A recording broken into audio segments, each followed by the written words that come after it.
One. Hello, ladies and gentlemen, and welcome back to another exciting film journey here on Delusions of Grandeur. I am one of your hosts, but today we are going to go on about a film that I know that I didn't personally see before this weekend. That was brought forward by my fiance Tammy. Um, so. Tammy, why don't you tell us what movie you brought forward to the table? I brought forward Xanadu. Um, David, you want to tell us what the IMDb says, and then we can go Sure. after. Xanadu is a film that was originally filmed in 1980. It is directed by Robert Greenwald. And this is what IMDb says about the film. A struggling artist living in Los Angeles meets a girl who may hold the key to his happiness. And the film stars, three top ones: Olivia Newton-John as Kira, Gene Kelly as Danny McGuire, and Michael Beck as Sonny Malone, among many other actors and actresses. So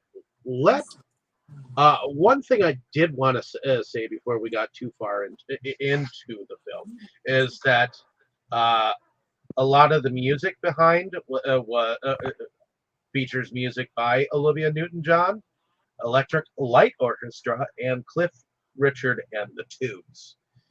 And the title is a reference to the nightclub in the film, which takes its name from Xanadu, which is the summer capital of Kublai Khan's Yuan dynasty in China, of Mongolian ancestry. The And city also this, appears, yeah, and also this is Gene Kelly's last film. correct. The city appears in Kublai Khan by Samuel Taylor Coleridge in an 1816 poem quoted in the film. So I'll give it back to you, Tammy, to bring us into first impressions. Okay. So IMDb doesn't really say too much, but it's basically that um, Olivia Newton-John's character Kira is a muse, and she shows up to help Sonny, the painter, uh, realize his dreams. And between her being his muse and Danny, played by Gene Kelly, he realizes his dream. So the whole thing is based on though that she is his muse, and he doesn't find that out till a little bit later. So uh, let's start with you, Kroll. Was this a first time watch? Actually, it was. I thought I had seen it, but I haven't. Yeah, I just actually just found out. I watched this on YouTube, and someone posted a comment underneath that they were crying watching the movie because they had just found out that Olivia Newton-John had passed away. Um, so yeah, she passed away in 2022 of breast cancer at 73. I didn't realize she had passed, but yeah, it was sad. But onto the Yeah, movie. she had quite a fight. Yeah, I mean, I always enjoy seeing her, but the movie just didn't really resonate with me. Um, Grease, I absolutely love. I love every part of it. I mean, watching this movie actually just made me want to watch Grease, um, which I just feel is a far better musical with her in it. Plus me, John Travolta. The movie would have been better if I was in it. Just kidding. But yeah, so it just I watched it and all, but it didn't really resonate with me. It didn't. I didn't really like any feels for it or anything. Um, we'd have one little tiny spit out, so there was something. I don't know. I like romance movies, so it's not that. It's just I don't know. It just it was I don't know. Parts that were strange, but not strange enough to be way out there. Just strange enough to be why are they in there? Kind of doesn't make sense. But that's Well, they I, do especially when Gene Kelly's character comes in. They do a lot of going back to his his years of realizing his dream, and a little bit of back and forth with the costuming and the different things of his era to this era, the 80s era. So there is quite a bit of different costume changes and different era yeah, changes. I don't mind that. It was just the basically mostly what I'm referring to is the cartoon. Like that was just weird, very Yeah, weird. that part was a little bit strange. In fact, like I said, I only think I saw this once, and I totally forgot about the cartoon part too. I was like, whoa. Yeah, definitely. Like it came out of nowhere. Like you were expecting that. At I all. I definitely feel like this film was trying to go a little bit artsy with everything. It wanted to do dance. It wanted to do music. It wanted to do animation. It felt like they didn't know like where they wanted to resonate exactly in what field. They were trying to different areas, so it's like you try to resonate with everybody and you resonate with no one. They were using the animation as a way to almost like take you to a different world. And I don't think people were ready for it at the time, especially since this was a box office pop at the time. But to certain people, I guess this movie has become a cult classic in a sense of the word, I guess. But is that your first impressions there, Mr. Chipotle? Alrighty. How about over to you, Mr. Muse Seeker? Okay, first of all, I'd like to ask, based on how much you generally know me, would you expect me to have seen this movie earlier or not? Um, it I guess it didn't surprise me entirely, but it did kind of surprise me that you had seen it before me. So, Yes, yes, I saw it once but before. then I think you are drawn to the weird and the strange. Well, To an I know he was drawn extent, to the music. He is the weird and the strange. uh, Well, I do know I you like the music, right? yes, yes, I do. New Crow, sorry, what did you say? What did I say? He called you the weird. You are the weird and the strange. Ah, fair enough. Yeah, so the story of how I ended up watching this movie quite several years ago actually is kind of interesting, I think. So this was my second time watching the movie. The first was, as I said, I think 2014 or 2015, something like that. Uh, no, 2014 was definitely. Uh, so I heard the song on the radio, Xanadu, by Olivia Newton-John, and I liked the song a lot, mainly because it reminded me of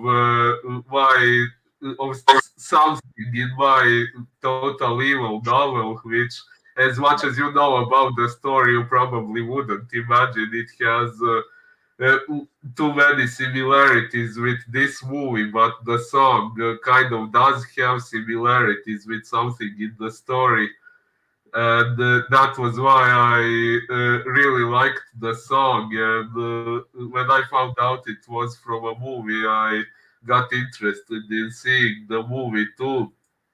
And when I saw it for the first time, well, if I speak about the movie itself, not about the song that I liked so much, I would say it was okay. Maybe not the type of movie I would generally go for, but I did like it. I liked the supernatural romance aspect of it, and yeah, there were quite several songs in the movie, and yeah, like I said, normally I don't often choose musicals as movies to watch, but yeah, this one has quite several good songs. And back then, now when I watched it for the second time, I remember that back then I wanted to check other songs from the movie, but somehow I ended up forgetting. But now,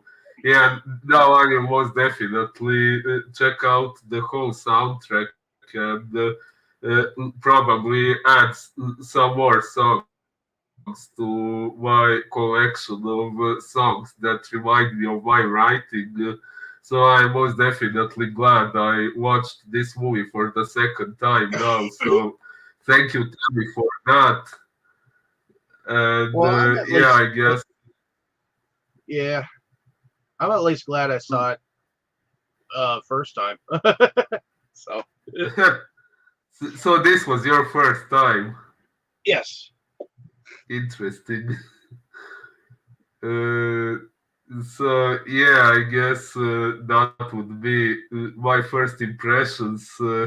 Yeah, I guess it's kind of a funny story how I ended up watching it for the first time. But yeah, we could say here is my muse.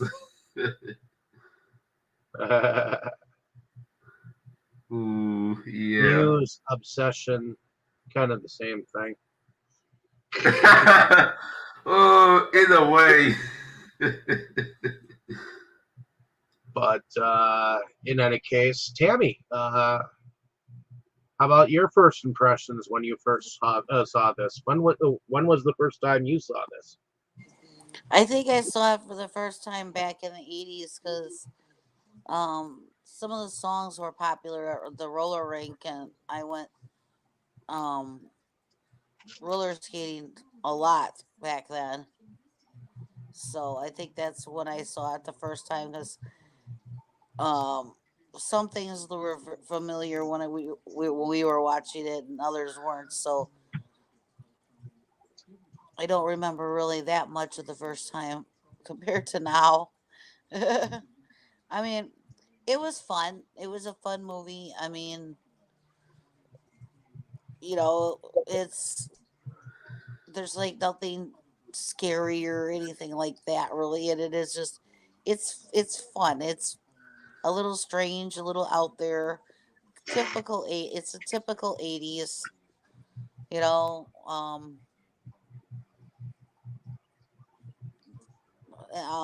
I enjoyed a lot of, although some of the costumes were quite out there. I think that was they enjoyed it because that was kind of a fun thing, and like showing the different costuming of the different eras because they were showing things back when Gene Kelly's character from his era, and they were showing the different dance from there to the 80s. So even though it was like you were saying before, kind of all over between the dancing and then the singing and then the cartoons and then the flashbacks. It was kind of all over the place, but I thought it was still fun. Okay, I had seen bits and pieces of Xanadu over like time, but I've never seen it before this last weekend myself. And I thought Olivia Newton-John was still cute in this role. I remember her a lot more for Grease, of course, and I know that she has definitely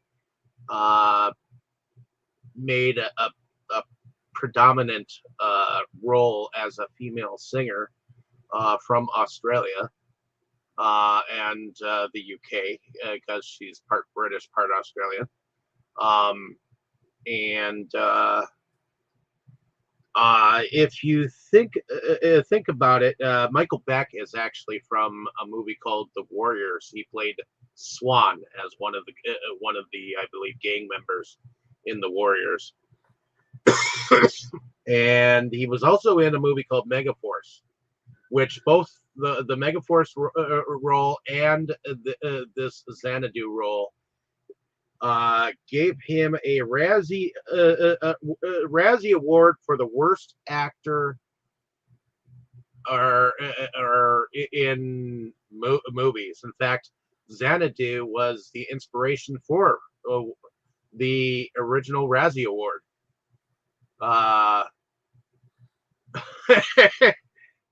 Surprisingly, this movie and maybe a couple of others were what spawned that particular award that they give, like worst film, worst actor, yada yada yada. So, as a film, I think I like the different contrasts between the two musical genres, like the music of the '80s and the music of the '50s. I guess I kind of like that. This is the movie that Gene Kelly was last seen in, because he was a phenomenal dancer on many different movies. I mean, he was known for Singing in the Rain. I mean, it's an era that has almost entirely died. I mean, I know that there are movies that have tried to bring it back, like La La Land and films of that nature, but definitely a trippy movie at a given point in time. But I did like the Grease aspect of the film, like the Greek mythology behind some of it, But other than that, it was an interesting story. Was it a great movie?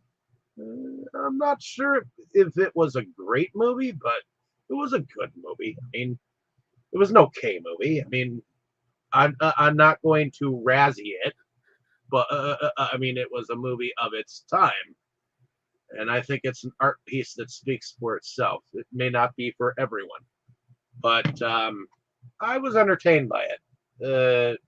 I mean, it may not entirely be my cup of tea, but I do think that one thing that this got was that the one of the biggest things that was in the '80s and that was brought forward by the '80s was the roller skating. So that was a big part of the '80s. To me, a big part of the '80s were roller skating rinks and arcades that had arcade games. There used to be like one of those on every single corner in the '80s. I mean, you wouldn't be able to go to a gas station and not have at least one arcade game being played. I remember going to a place called the Round Round, and they had The Simpsons a game that you could play every time you went there. I remember an actual place called Aladdin's Castle, I and that remember Aladdin's Castle. There were two of those here in Milwaukee. and it was just that's where you went. That's where everybody went and hung out. You know, I mean, you could play the game pole position by actually sitting in this booth with an actual steering wheel and everything. It was cool. I think I remember seeing Aladdin in a movie. I think I saw it at one of the malls, and then we played at Aladdin's Castle afterwards. That was cool.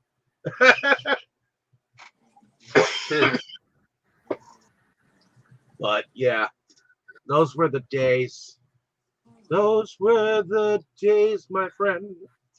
Anyways, moving on. So Tammy, bring us. I think that's everyone.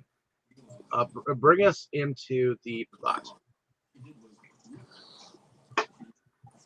Basically, Sonny, he's an artist that he takes the cover of an album and paints it but bigger to make it more like not quite as big Posters. as like not quite yeah more like a poster, not as big as a billboard, but a really good sized poster that a lot of times is hung on the outside of buildings or in stores and stuff like that.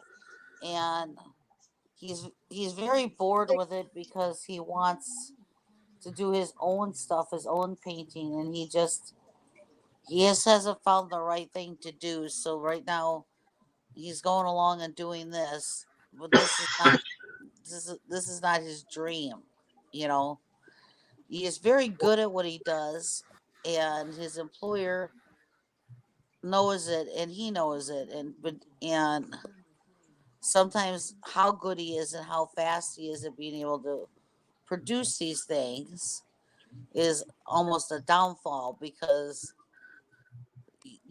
then he keeps getting more and more stuff to do and it's not what he wants.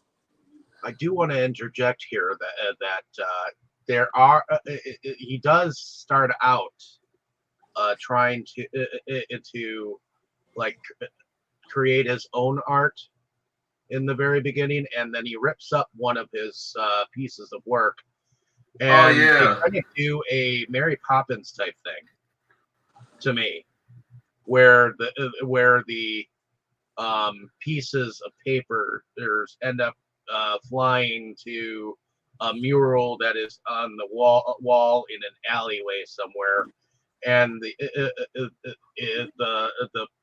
the mural comes alive. Right, Tammy? Correct.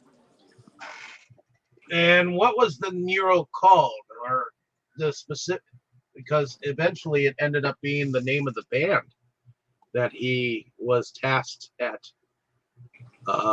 making larger, right?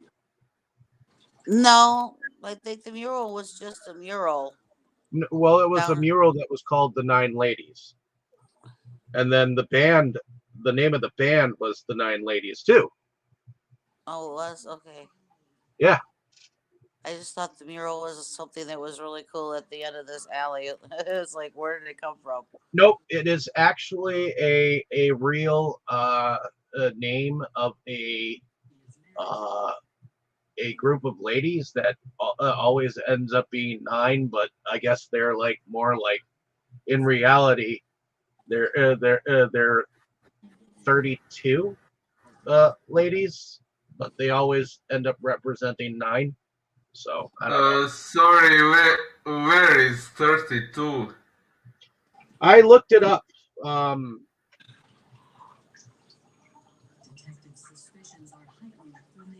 let's see. Uh, Nine ladies painting. It's actual. Let's see. I'll look it up while you continue, Tammy. Okay. So Sonny decides um at the beginning, yes, we do see him doing drawings and everything. He decides to go back to the his basically job, and then but he goes for a walk and runs into Danny playing his clarinet, I believe, and they start talking. But before he runs into Danny, he sees Olivia Newton-John's character Kira comes roller skating along and runs right into him, gives him a kiss, and takes off, and that's what starts the whole thing. He's totally obsessed with finding her, and when he goes back to work, she's on this album cover that he is supposed to do.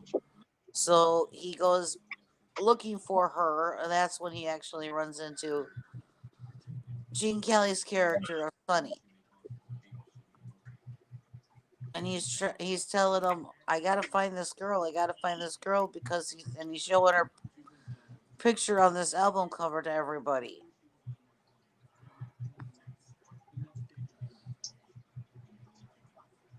So Yep, and none of them seem to know anything about her. She's kind of mysterious. Suddenly she just appeared on one of the album covers, and the dude decided to just pick it.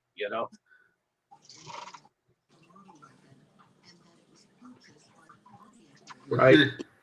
yes, Yeah, so was it like he was taking photos and she suddenly appeared on one of the photos out of nowhere? yeah, that's what the photographer said when he asked him. So what do you Mm. guys think of him like being totally obsessed with finding her and chasing all over the place? Well, I kind of don't blame him if some girl I had never seen before suddenly showed up, kissed me, and ran off. I would also be curious who she was and what that was all about.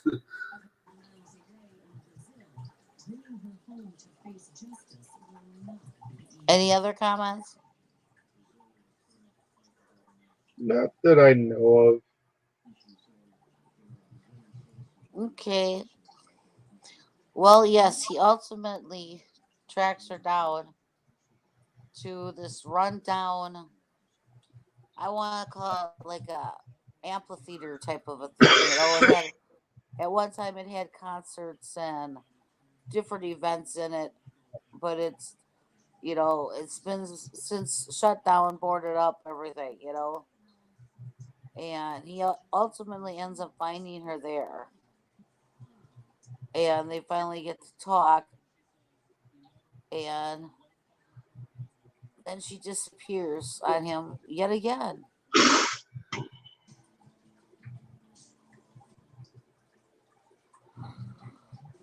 So then you see that him and Danny and Sonny have been getting together and talking, and um Danny shows Sonny his I believe this is his residence that is just immaculate with the architecture and the memorabilia, and that he takes um and tells him about when what his dream was and how he had lived his dream for quite a while. That he had the band and he had the club and he had and he's playing records and showing all this stuff in, um, which was really quite impressive, because he's letting Sonny see all the different people he had played with in his band and that he had met and had been in his club, and and Sonny took a very good interest in it and everything. And then the thing comes up about he's still looking to find another place for and open a club again, and that is his dream. And after that, we see Danny have a bit of a flashback, and it's a real. I think it's an awesome flashback because he's singing, he's dancing with a character that looks like Olivia Newton-John, but it's not the same character because this is supposed to be 45 years in the past, But I think that sequence is really, I really like that part with his Gene Kelly basically being Gene Kelly in here. I think that's one Yeah. of the bright, one of the great points of the movie was that flashback.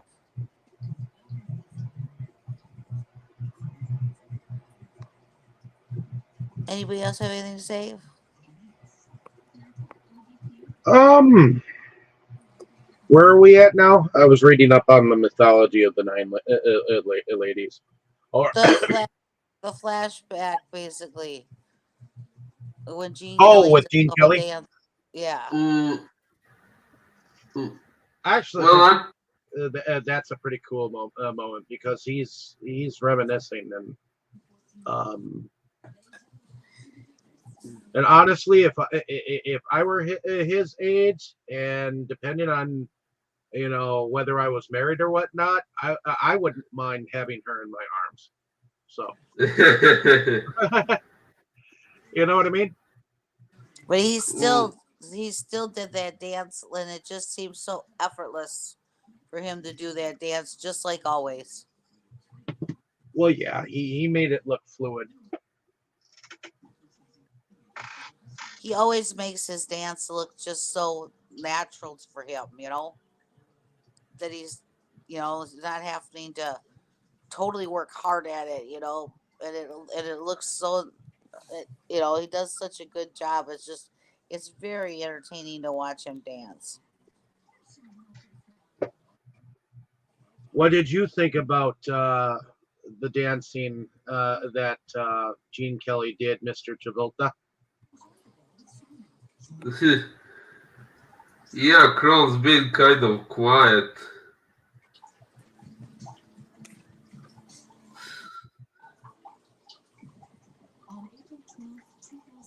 Troll.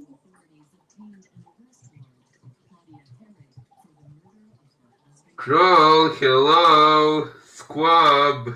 Uh, okay. Well, I guess he's not answering for right now. But You guys, oh, there you are. I said it was fine. Oh, well, didn't Well, hear we you. didn't. Yeah. Okay.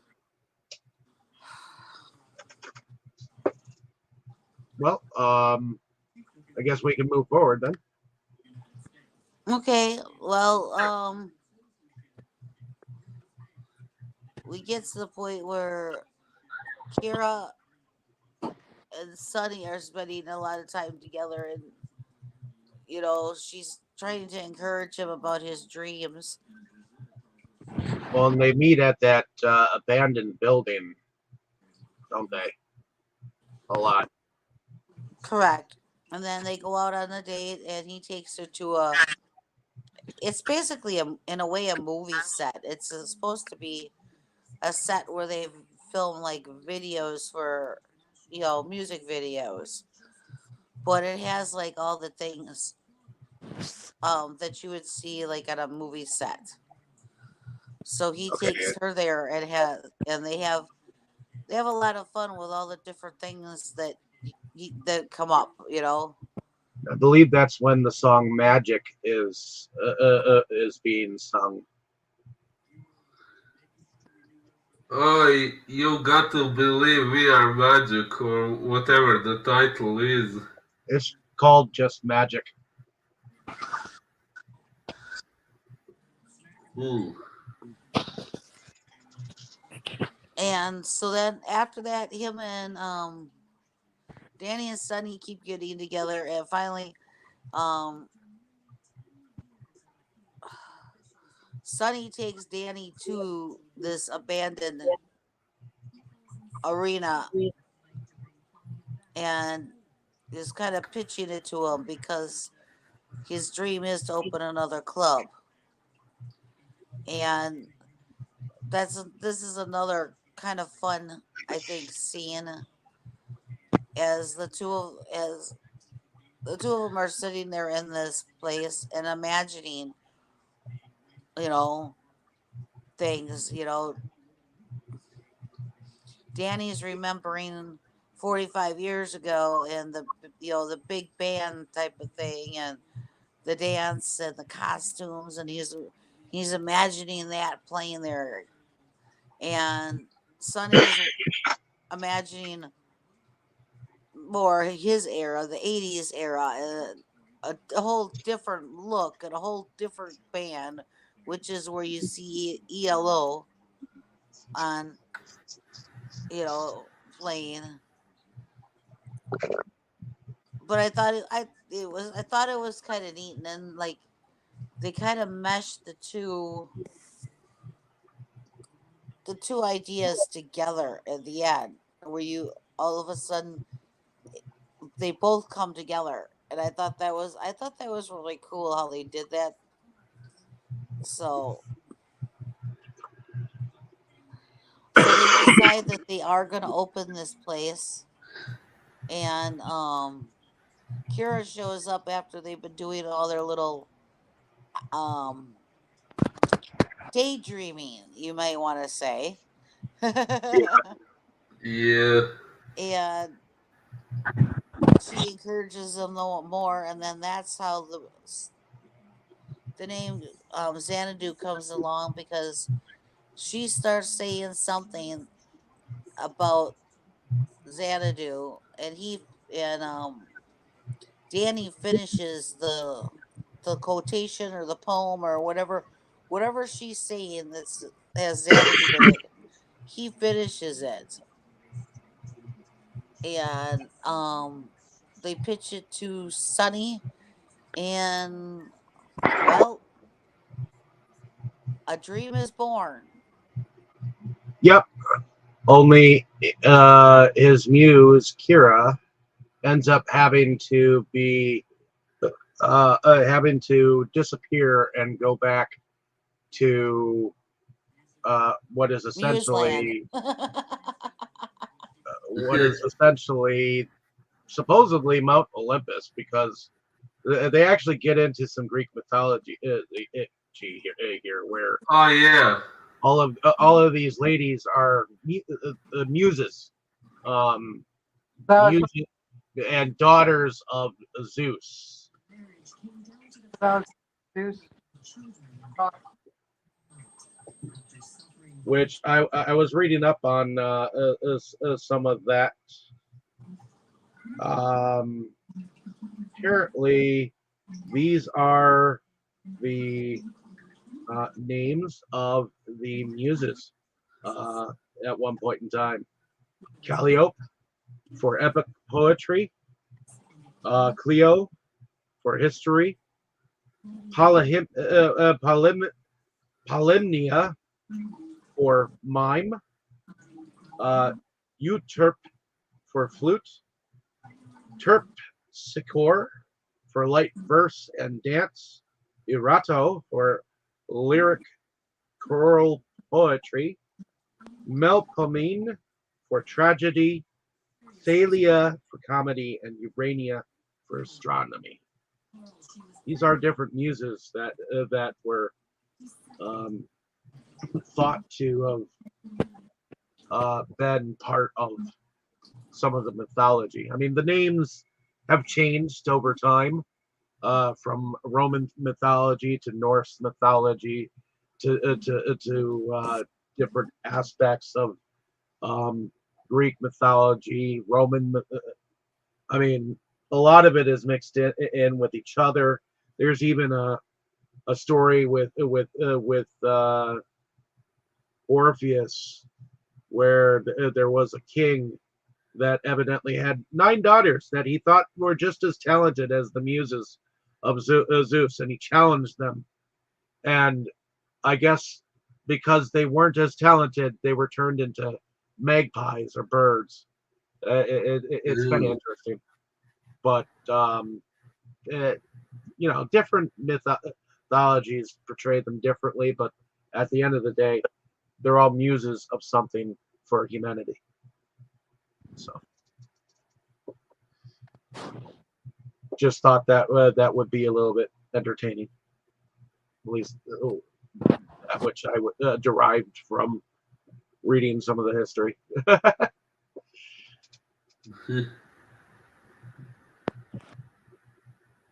But Tammy, take us back because Kira seems to be recognized by Gene Kelly's character Danny as well. Uh, He Yes, seems to think that she looks like his muse. well, I'm not sure, but the way I interpreted it was maybe she did appear to him back then to inspire him and so on, but unlike the present time, it's only with him she didn't fall in love, but just did her job that she was supposed to, and that was it. And Oh at yeah, least I think that's the idea. she kind of broke one of her muse laws by falling in love, and it wasn't until that she actually told Zeus of her feelings for her feelings of love for dude. He didn't allow her to. He allowed her to have a moment after he found out.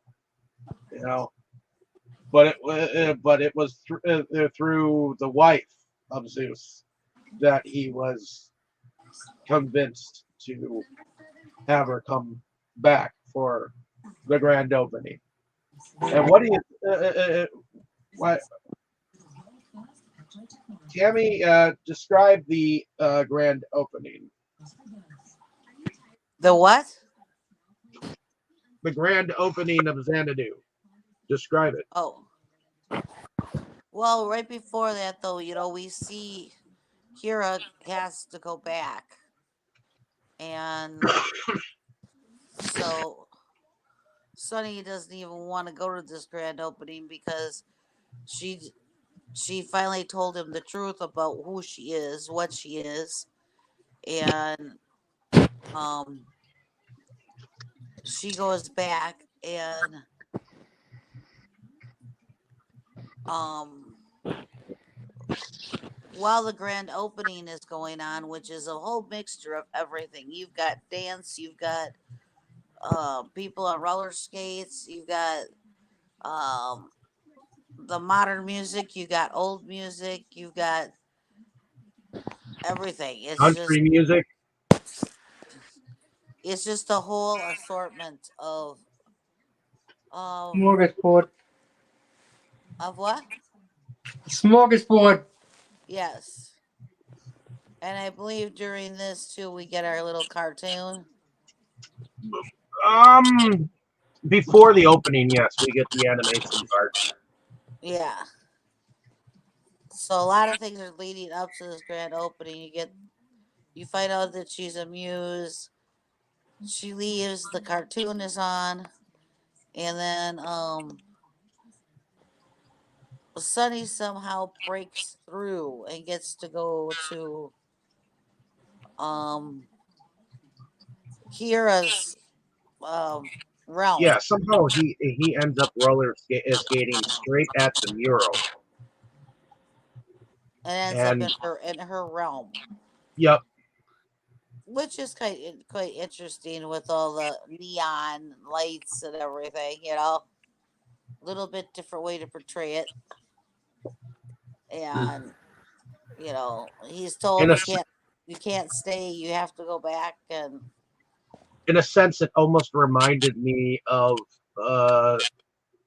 Tron a little bit when you saw the world of Tron.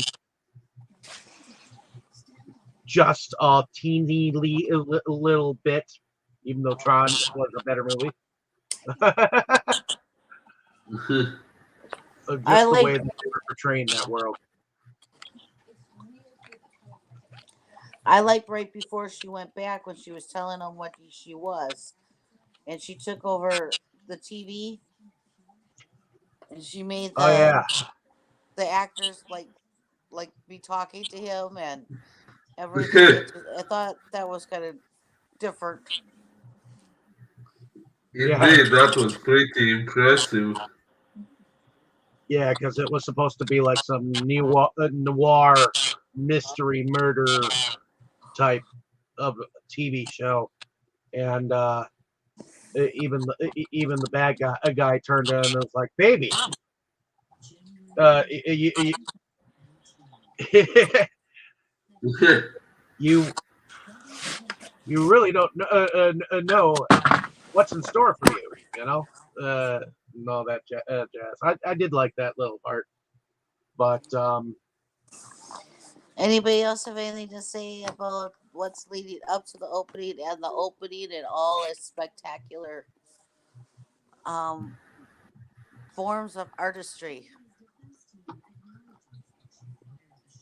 Well, I think it was pretty cool actually, especially this part where she was messing with the TV. Like, that's a pretty amazing power, to be honest. And once again, it somewhat reminded me of the protagonist of my novel, who can also manipulate technological devices to her will and imagination. okay.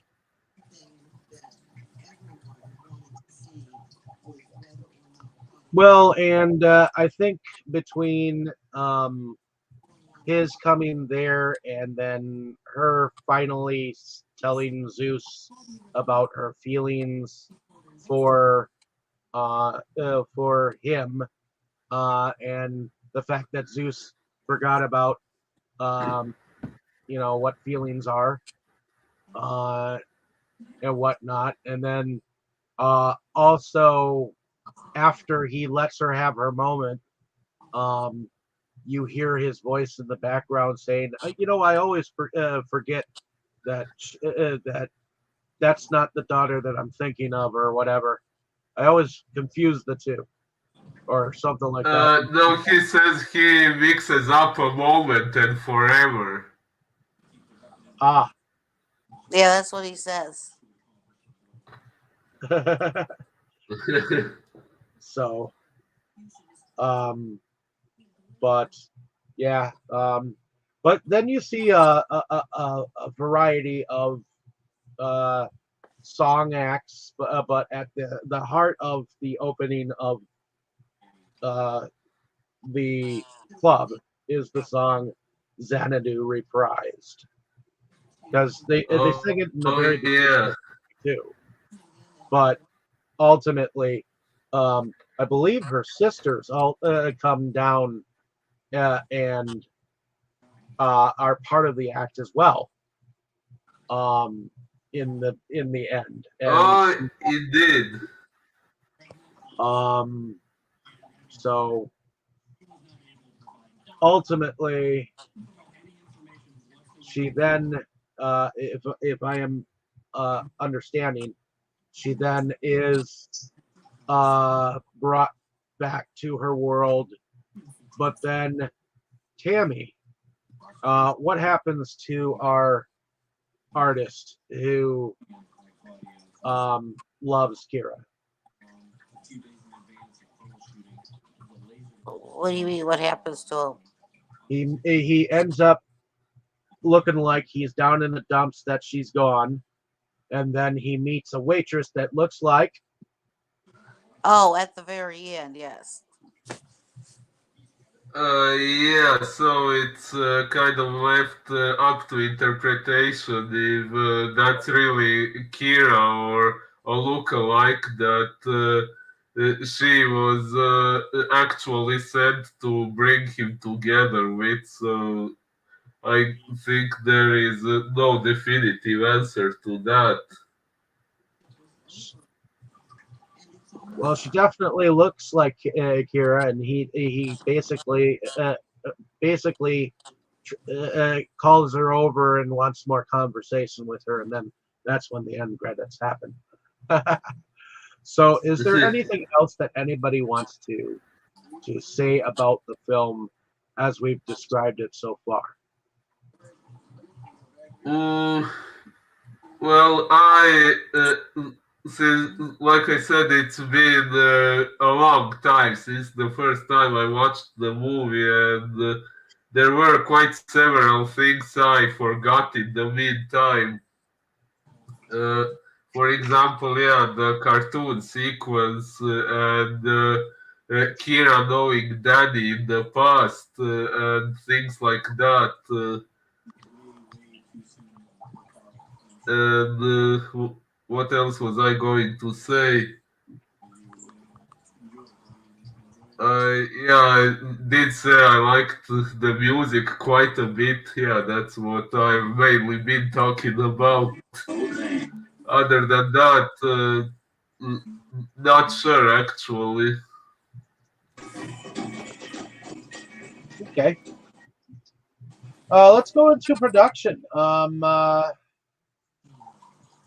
Let's start with you, Kroll. What did you think about the production? I know you didn't. It wasn't entirely your cup of tea, but if there's I anything. mean, for early '80s, it was fine. It was nothing spectacular, I don't think. Um, but yeah, it was fine. I mean, I don't really have a lot to say about it. Okay. What about you, Muse Seeker? What did you think about the production overall? That would be you, Boris.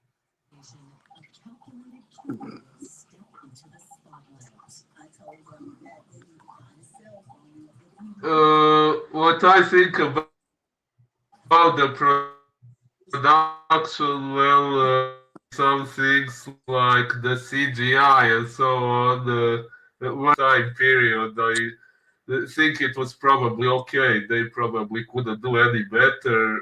Mm, So, yeah, I guess the production is good for that day and age. Okay. What about you, Tammy? If there's anything about the production, what would you say about it? I thought it was pretty good. I mean, but I do agree with the point that Kroll made a lot earlier about that they put a little bit of like everything in it. Like they weren't quite sure what they wanted to we put in involve in it. So you do definitely have a lot of things going on in it, and it's yeah, typical '80s. It's fun. There's nothing. I mean, I do like when you get to go see like where Kira came from. Her realm. I think that's kind of neat how they did that. Like you said, kind of like with the Tron effect. So that's kind of cool. I like the flashback that you see with um Danny. I thought that was really neat how they did the flashback. At first, it looks like he's just kind of daydreaming, and then you get the full on flashback, and he's dancing and everything. And so I thought the costumes, although sometimes outrageous, were a lot of fun. So But yeah, I think it was pretty good. It was, like I said, little mixed up.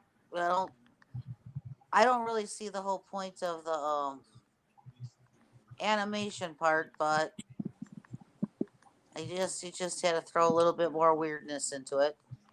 It reminded me a little bit of like the Sword in the Stone animation of Disney at one point in time. Why? Because it was animated? Well, no, oh, no, not just that, but What the fuck? she kept turning him into different characters, different birds, and that's one thing that I remembered from Sword in the Stone, where Oh, they and Merlin was yeah, fighting. the Madam Mim or whatever, Yeah, but Madam. the fact that they were fish and then they were birds and whatnot. Well, there were several different creatures that they both turned into during this. So that to me, I think um, some of the things in Xanadu were kind of inspired by Disney. To me, you could see.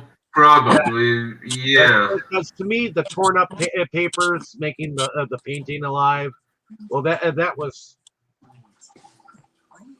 too much to me. A coincidence of when Mister Banks tore up the uh, the requirements uh, that the children asked for into the fireplace. They flew up, and then suddenly Mary Poppins came down. So to me, that was very reminiscent of that. And maybe I'm getting on the nose, or maybe I'm not, but that's what it reminded me of. So I'm seeing similarities in some inspiration of where they took it from. It's just they did it a little differently and with different artists or whatnot. But it was it was interesting, but I'm not sure it entirely went with what was going on. They could have done something better. I don't know, but it is an interesting animation to have in the history of animation. So I don't know. That's just my thoughts on it. As far as production goes, I thought that the I thought that the productions were okay. I mean, like I said before, they were trying to do a lot in this film, and I, I think they should have gone with one particular style of expression of art instead of trying to show all of this um, mixed bag of things, because I think it takes you to different levels of um, the different things that you can see and you can get out of these things. They're trying to cram too much into it, to me. But I did like the different art styles. You saw you saw a little bit of that madness of the '70s of how strange things would look on acid. So Yeah. um, it was it was interesting. But let's go into the music. Did anyone like any of the music to it?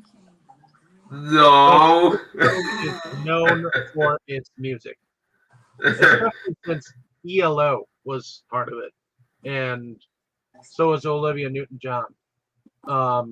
Did anyone like any of the song choices? No, absolutely none of it. O- of course, I'm being sarcastic. I love the music. I like some of the music too. I may not Mm. know ELO as much as some of you lived through the '80s. Mm. Because I know you, Mr. John Travolta, lived through the '80s, and Miss Mousseline, you also uh, Yeah, lived but in I don't the really, 80s. I really Did know. you like ELO at any given point in time? Electric Light Orchestra? Are you talking to me or Travolta? Kind of both of Mm. you guys. Oh, I liked Yellow just fine. One of my favorite songs by them is not on here. It's called "Don't Bring Me Down." Don't But bring me. Okay. yeah, I liked the music in it. I thought it was kind of unique because you had like three different types of music in this. You know, you had Olivia Newton-John's music, you had ELO, and then you had the The big big band type band of music. stuff. You know, so I found it very interesting.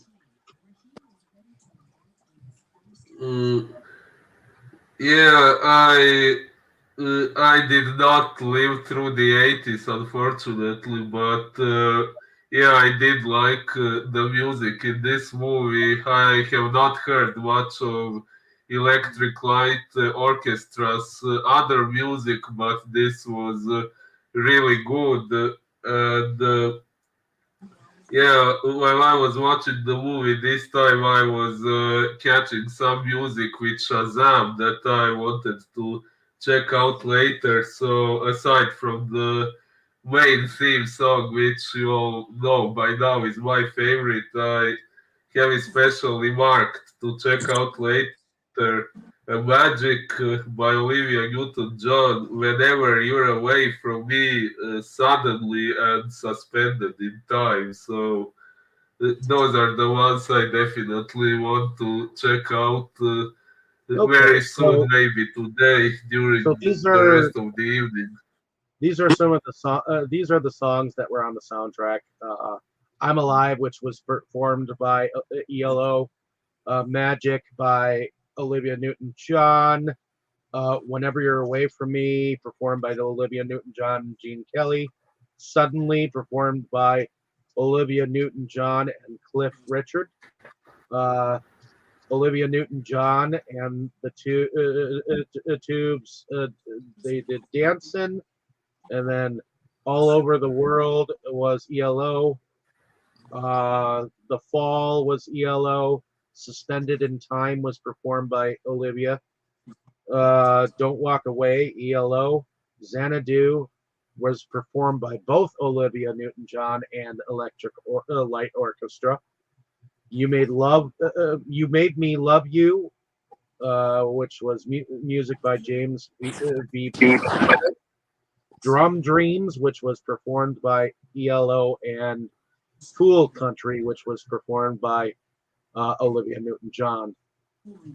Let's see, and I'm going to see if there was actually a composer for this particular movie as well. Okay, so the music was by Barry D. Vorzin. He did the musical scoring, and he did stuff. He was the composer for the Warriors, and he also did the main theme for the soundtrack of Event Horizon. He also did some of the soundtrack of National Treasure: Book of Secrets. He did. He did. He was a music consultant for the '80s version of the Twilight Zone. He did the main theme for V, the Final Battle.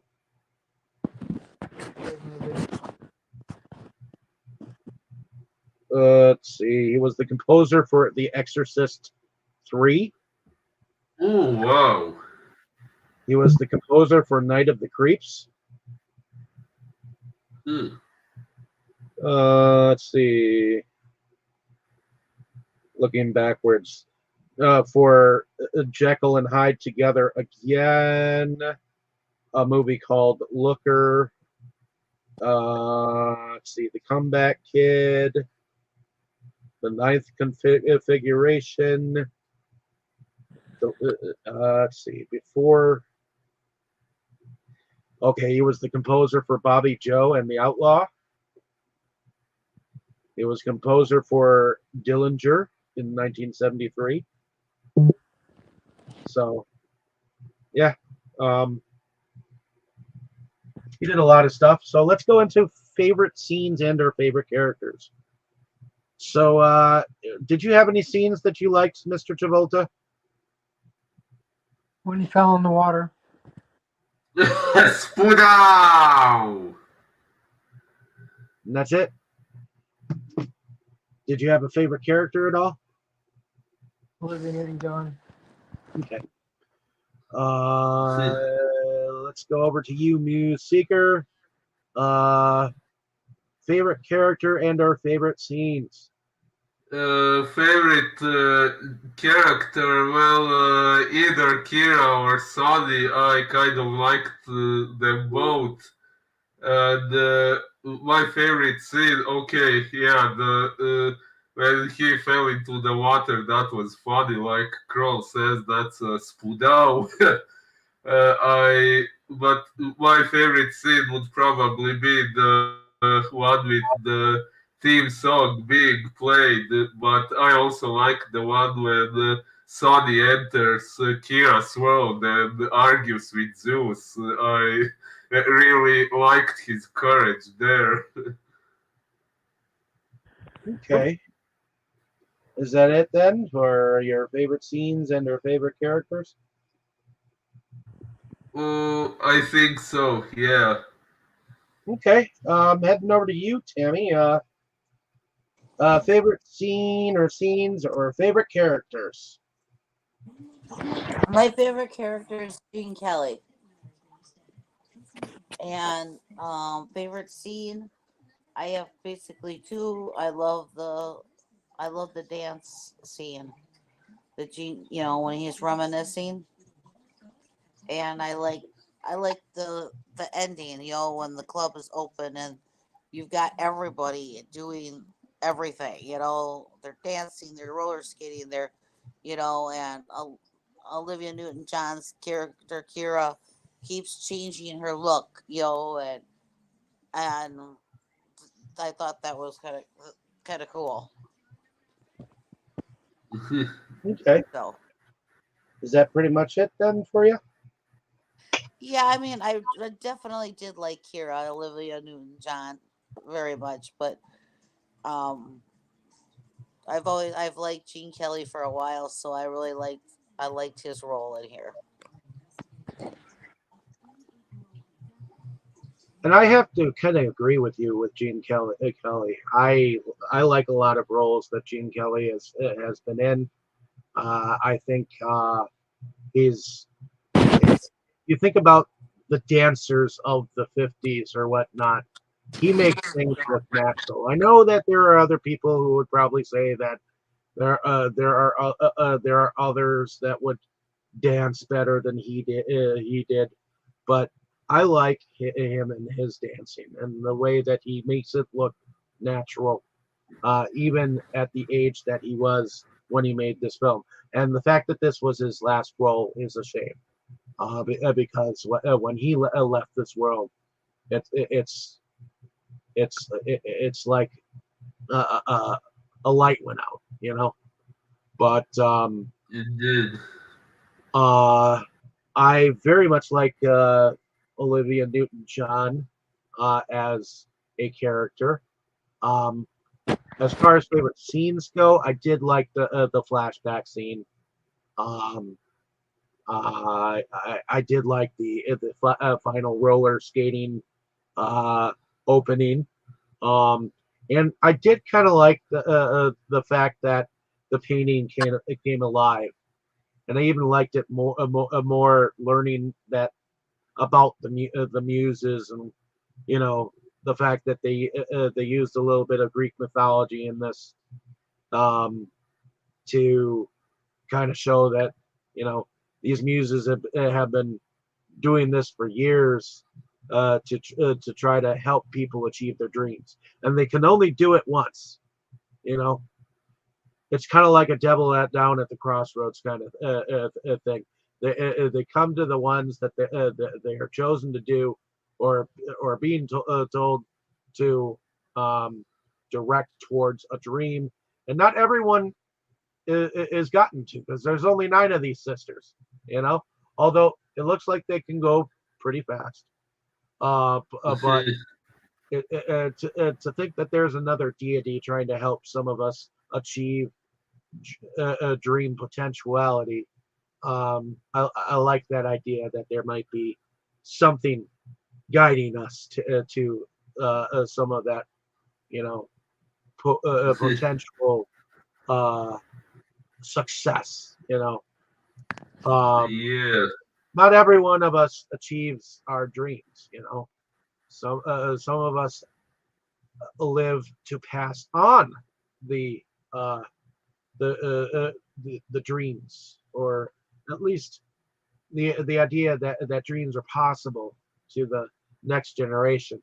Sometimes generations have to sacrifice some of these dreams in order to better their families, and it happens.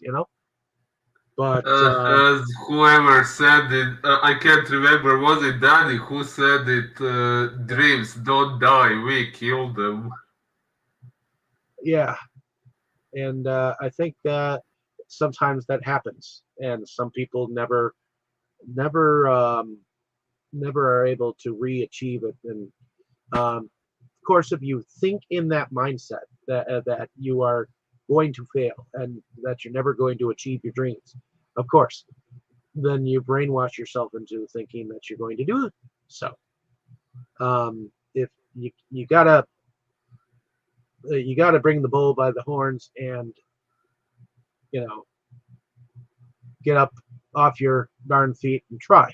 And I think that's the moral of this movie, to me. So, Yeah, I think so. other than that, did anyone have anything else that they wanted to say about the film? Mm, Probably not. Okay, well, hopefully you folks out there have enjoyed our discussion on this film. I certainly enjoyed watching it for the first time this last weekend. I will definitely be eventually getting a copy of it for myself down the road. But I'm glad one of us actually has a copy of the film. And let us know down in the comments what you thought of our discussion, whether you've seen the film, whether you think it deserved its Golden Razzie Awards and its bad acting Razzies, so to speak. Let us know what you think. And then we'll be back next week. Is it your turn, Mr. Muse Seeker, or is it John Travolta's turn? That was your turn. Is Oh. your It's my turn. Oh, it's my turn, I think. Actually, I Yeah, do 'cause think it's so. yeah. Well, Let's and see. I believe I chose Safe House, which I believe is with Patrick Stewart. You can find it on YouTube. I don't know, but I know it is an out of print movie. If any of you need a copy of it, it is on YouTube. I know some of you hate YouTube for different reasons, but that is a spot and a way to see it. And don't forget next week, for our listeners also, we will be on at 12:30 Central Time. Who hates YouTube? I know you dislike it. I don't know. I have three. I don't hate YouTube. Well, I know you don't. All I but hate about it's the ads. all I hate about YouTube. Yes, exactly. You beat me to it. Bastard won't give me ads so I can make money. But at the end of the day, everyone say good night. Good night. Good night. It's 3 o'clock in the afternoon. Good day. Say good day.